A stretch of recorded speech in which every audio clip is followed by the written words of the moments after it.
Thomas W. Reed II is an American attorney and politician who serves as the U.S. Representative for New York's 23rd Congressional District.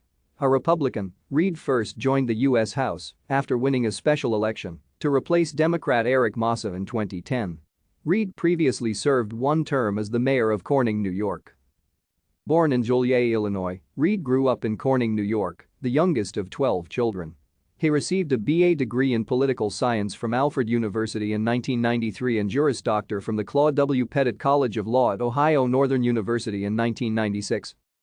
After graduating from law school, Reed worked as an associate in the law firm of Gallo and Iacovangelo in Rochester from 1996 to 1999. After Reed's mother died in 1998, he returned to Corning and opened the law office of Thomas W. Reed. The firm specialized in debt collection.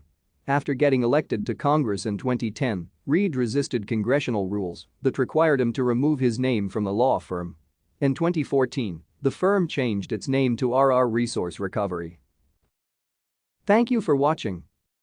Like and subscribe if you would like to view more of our videos. Have a nice day.